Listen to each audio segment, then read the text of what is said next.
வணக்கம். அன்பு தோழமைகளுக்கும் நண்பர்களுக்கும் இந்த கொஞ்சம் வணக்கம். இந்த பதிவு வந்து பார்த்திங்கன்னா எதுவும் ஒரு சின்ன விழிப்புணர்வுங்கிறத விட பார்த்திங்கன்னா இது நம்ம மக்கள் தேவையான மிகப்பெரிய விழிப்புணர்வு. ஏன்னா இப்போ நிறைய பேர் பார்த்திங்கன்னா நான் இது நடக்கக்கூடாதுன்னு நினச்சேன், இது நடந்துருச்சு, என்ன நான் நடக்கக்கூடாதுன்னு எது நினைக்கணும் அதெல்லாம் நடக்குது அப்படிங்கிற மாதிரி புலம்பிகிட்டே இருப்பாங்க. ஏன் அது நடந்துச்சு அப்படின்னு பார்த்திங்கன்னா நான் சர்வ நிச்சயமாக சொல்கிறேன், அவங்க அதை நடக்கக்கூடாதுன்னு நினச்சதுனால தான் அது நடந்ததே. ஏன் எப்படி இவ்வளோ ஸ்ட்ராங்காக சொல்கிறாங்கன்னு பார்த்தீங்கன்னா எழுதப்பட்ட விதி இருக்குது. மனுஷன் எதை விதைக்கிறானோ அதை அறுப்பான், அவன் சோர்ந்து போகாதிருப்பானால் ஏற்ற காலத்தில் அறுப்பான். இது வந்து எழுதப்பட்ட விதி. இந்த இது நான் நிறைய பேர் பார்த்துட்டு மாமரம் வச்சா மாங்காய் தான் விளையுது, தேங்காய் வச்சா தேங்காய் தான் விளையுதுன்னு அதை பார்த்துட்டு வந்து சொன்ன விதி இல்லை. எழுதப்பட்டது இப்படி இருக்கிறதுனால தான் அது மாங்காவோட மாங்காவே காய்க்குது, தேங்காவோட தேங்காவே காய்க்குது. அந்த விதியை தான் நான் இப்போ சொல்லிட்டு இருக்கேன்.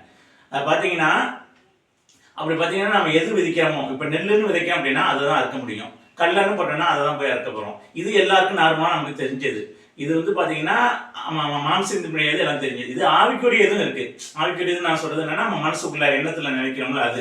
இப்போ நம்ம தேங்காய் விதைக்கிறோம் அப்படின்னு பார்த்தீங்கன்னா தென்னம்பிள்ளை வாங்கணும் அப்படின்னு மனசுக்குள்ள ஃபஸ்ட்டு என்ன வரும், அப்புறம் தான் போய் வாங்கிட்டு வருவோம், விதைப்போம். அது மாதிரி பிற்காலத்தில் அது அறுப்போம்னு வச்சுங்களேன். அது சோர்ந்து போகாதிருப்போம்னா ஏற்ற காலத்தில் இருக்கும் அப்படின்னு இருக்குது. அப்போ சோர்ந்து போகிறதுன்னு ஒன்று கண்டிப்பாக கம்பல்சரி வந்தே ஆகும். அதுவும் அதில் எழுதப்பட்டிருக்கு. இப்போ நெல் இது விதைக்கிறோம் அப்படின்னா அறுக்கிறதுன்னு ஒரு 4 மாதம் ஆகுதுன்னா 4 மாதம் காத்திருக்கணும். அந்த இதில் சோர்ந்து போகாமல் இருக்கணும். மழை பெய்யாமல் இருக்கலாம், அதிகமாக மழை பெய்யலாம், பூச்சடிக்கலாம், அதையெல்லாம் சோர்ந்து போகாமல் மருந்து அடித்து சரியாக கொண்டு வந்தால் தான் நம்ம அறுக்க முடியும். இது எல்லாருக்கும் தெரிஞ்சது, நம்ம சாதாரணமாக செஞ்சுட்டு செயலில் இருக்குது. ஆனால் ஆவிப்பிரியின்படி வந்து நமக்கு நிறையா தெரியறது இல்லை. நீங்கள் பார்த்தீங்கன்னா இந்த நெல் விதைக்கும் அப்படின்னு நினைக்கும் போது மனசுக்குள்ள ஃபஸ்ட் நம்ம நினச்சிருப்போம், இந்த விதை வாங்கணும், இந்த நெல் வாங்கணும் அப்படின்னு மனசுக்குள்ள எண்ணம் போகும். அப்புறம் தான் போய் அதை வாங்கிட்டு வருவோம், அதை விதைப்போம், அதை போய் அறுத்துருவோம். அப்போ மனசுக்குள்ள விதைக்கிறீங்க தான் அறுக்க முடியுது. நம்மளால தானா திடீர்னு எதுவும் அறுத்துட முடியாது.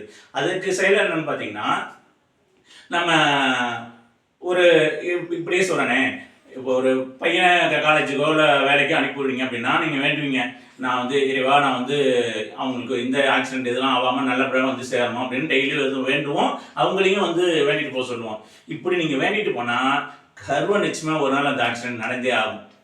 ஏன் அப்படின்னா நம்ம விதைக்கிறது என்ன அப்படின்னு பார்த்தீங்கன்னா நம்ம அவர்கிட்ட வேண்டும் போது என்ன வேண்டுறோம், ஆக்சிடென்ட் எதுவும் ஆகக்கூடாது. அப்படி ஆகக்கூடாதுன்னு வேண்டும் போது நமக்கு மனசுக்குள்ள என்ன இதாக வருது அப்படின்னா 1000 ஒரு எண்ணம் வருது, அதை விதைச்சிடுறோம். அதுக்கு பிறகு தான் பயமாக வருது. அந்த பயத்தை போய் தான் அவர்கிட்ட வரக்கூடாது அப்படின்னு வேண்டுறோம். அப்போ எப்படி வேண்டுறது அதை அப்படின்னு அதனால தான் வந்து கண்டிப்பாக சரி நிச்சயமாக அது நடந்தே ஆகும். அப்போ எப்படி வேண்டலாம்னா வேண்டதெல்லாம் இல்லை, அவன் வந்து என் பையன் நல்லபடியாக போயிட்டு வந்துடுவான், அதுக்கு நன்றி, அது சொன்னாலே போதும். அப்போ நல்லபடியாக போயிட்டு வந்துடுவான் அப்படின்னு சொல்லும்போது பார்த்தீங்கன்னா நம்ம மனசுக்குள்ள என்ன ஆகுதுன்னா நல்லபடியாக போயிட்டு வந்துடுவான், அந்த விதையை விதைச்சிடறோம், அவன் நல்லபடியாகவே வருவான். இதை செஞ்சாலே போதும். இதுக்கு வந்து கொஞ்சம் உடனே அதை எடுத்துக்கிறது நமக்கு கொஞ்சம் இதாக தான் இருக்கும். காலப்போக்கில் சொல்ல அந்த இதாக மாறி வரும். இதுக்கு மட்டும் இல்லை, எல்லா விஷயத்தையும் இப்படி வந்து நம்ம மாற்றி பாசிட்டிவாக இது பண்ணோம் அப்படின்னா இந்த விதையை விதைச்சோம்னா நம்ம அறுக்கிறதும் அதையே இருப்போம். இதுலேயும் வந்து ஏற்ற காலத்தில் இருக்கிறது மாதிரி இருக்கும். அதுக்கான சில காலங்கள்லாம் போகும். ஒன்றுமே அந்த செயல்பாடு கொண்டு வர முடியும். இதை தெரியப்படுத்துறதுக்காக அந்த வீடியோ போட்டால் இன்னும் நிறைய விஷயங்கள் அடுத்தது வீடியோவில் பார்க்கலாம். நன்றி.